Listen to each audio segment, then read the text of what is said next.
On the night of the 24th, some volunteers in Jinyu Mountain, Hunan Province, discovered a horrifying scene involving animal trafficking. A bus carrying over 2,000 cats was intercepted, along with another vehicle transporting more than 200 dogs. On the 25th, Xiaozi and I heard the news. Knowing the circumstances, we were sure many of these cats were injured or ill, so we reached out to Dr. Chen and several colleagues.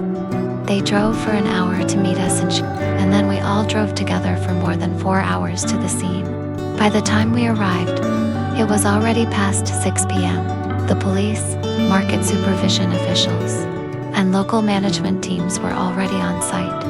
Auth volunteers there told us that the person in charge of the slaughterhouse had already been taken in for investigation.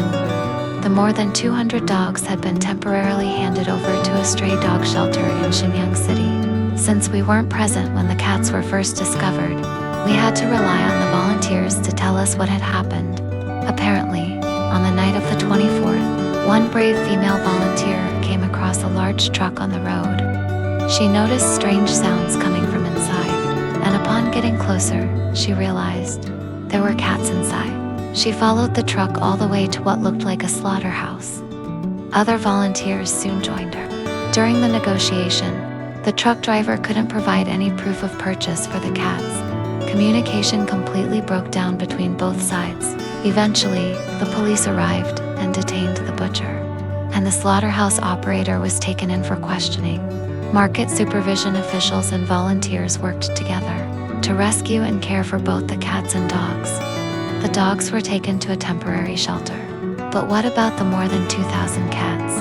That was a far more complicated issue.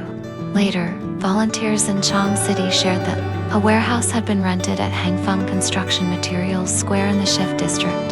Together with volunteers, we moved the cats there. There were just too many cats. We needed many vehicles to transport them all. Once they arrived, we noticed many different breeds: British Shorthairs, Golden Chinchillas, Russian Blues. Some of them still had collars around their necks. If the volunteers hadn't found them in time, they would have all been slaughtered. It's heartbreaking, but there are still a few people who eat cat meat. The scariest part is those dark underground workshops that secretly process cat meat. One day your cat might wander outside by accident, and a few days later, you're sitting by the street eating grilled skewers or having hot pot in a small restaurant, and your cat ends up on your plate because the cages were overcrowded. Some cats that were rescued didn't make it. Many were crushed or injured from fighting. Since Dr. Chen and his team arrived, they haven't rested for a single moment. We've been isolating the sick cats and treating wounds on the injured ones.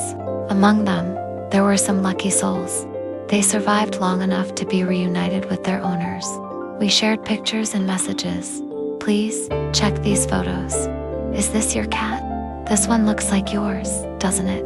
It really might be your baby. If no one had stepped in to stop the traffickers, these cats would have already been slaughtered. Please take care of your pets. If you live in the city, make sure your windows are properly secured. Don't give these traffickers a chance. The next step, finding a safe place for all these cats, is still a huge challenge. If your cat is missing, or if you're willing to adopt a rescued cat, please visit the website. We hope every one of these cats finds a loving, safe home.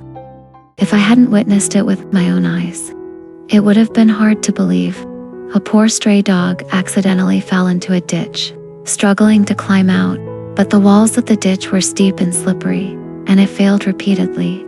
Exhausted, the puppy began to cry out, hoping for a rescue. Luckily, a kind young man happened to pass by. He noticed the puppy's distress, and though his initial rescue attempt failed because the branch was too thin, the kind didn't give up. He carefully observed the puppy's movements, and this time, the puppy was able to latch onto the branch. Though he almost lost his balance, the man adjusted his position, and finally, the puppy landed safely. The young man immediately picked him up and moved him to a safe place. The puppy was soaked, shivering. The man gently held him and carefully cleaned him up.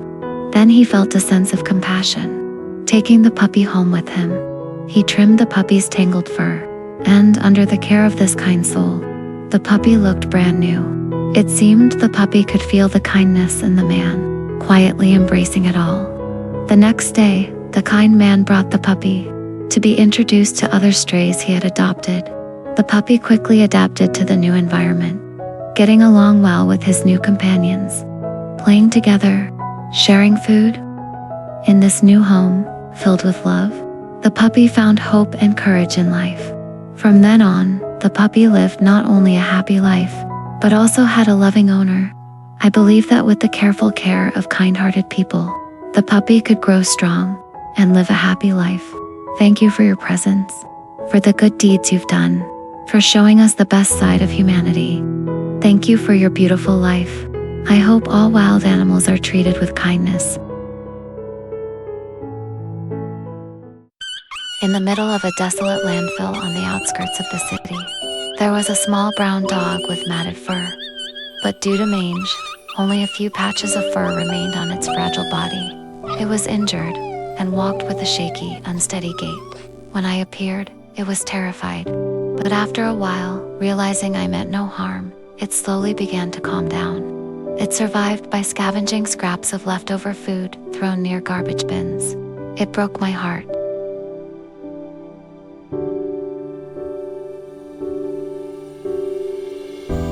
I decided to take it home with me. I live on the outskirts of the city, in a small house filled with stray dogs and cats who had been abandoned. I used to be a veterinarian, but the chaos of city life led me to leave it all behind. Now I spend the rest of my life healing wounded souls, like this little one. On the first day at its new home, it was still fearful and anxious. But the other dogs, some with hunched backs, some with drooping tails, welcomed it with gentle warmth. She will soon recover and gradually adapt to her new home, a place filled with warmth, love, and laughter. Maybe she is still confused by the care I gave her. I don't know how long she was abandoned, or if she even remembers the feeling of being loved and cared for.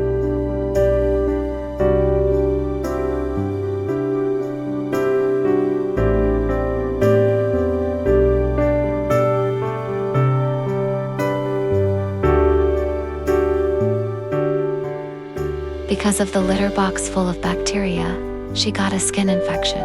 So I gently trimmed her old, matted fur and cleaned her body carefully. Slowly she began to trust me, and little by little, she began to feel the love I tried to give her.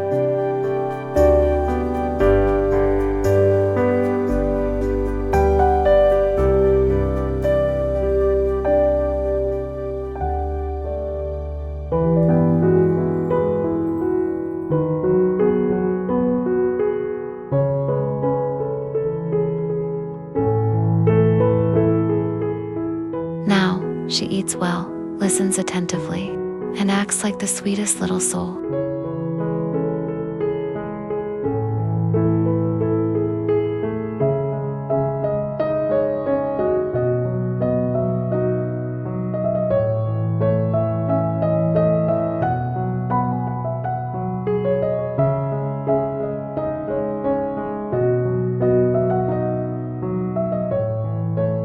I feel truly happy doing this work.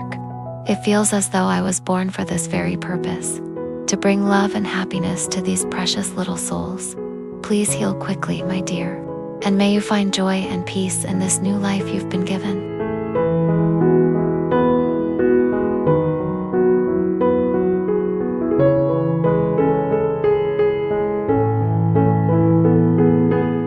I believe it will soon recover and become part of this loving little family, a home filled with warmth, compassion, and joy.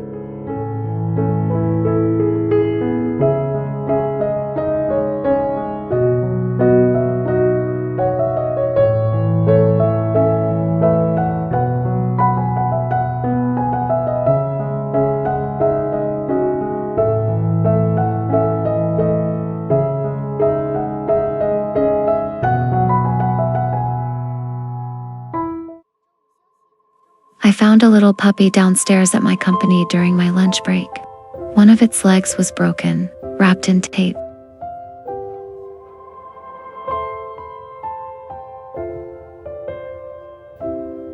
Even with a broken leg, you were still so full of life.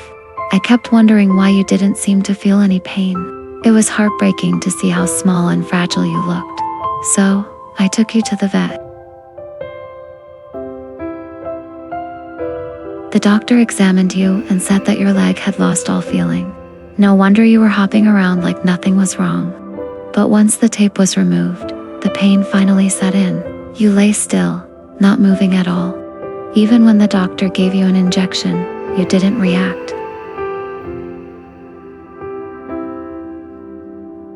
But when I got up to leave, you dragged your little body toward me. That was when the doctor said I could take you home to recover. I went to pick you up, and you really did drag yourself along, trying to follow me. I wanted to find someone to adopt you, but then you looked up at me, so tiny, with nothing but baby teeth, and in that moment, I decided to bring you home. I cleaned you up again. Now, we are no longer alone. We have each other. You can't just run around recklessly anymore, okay? Let's get you all clean and fresh, and from now on, you'll be my puppy. Better days are ahead.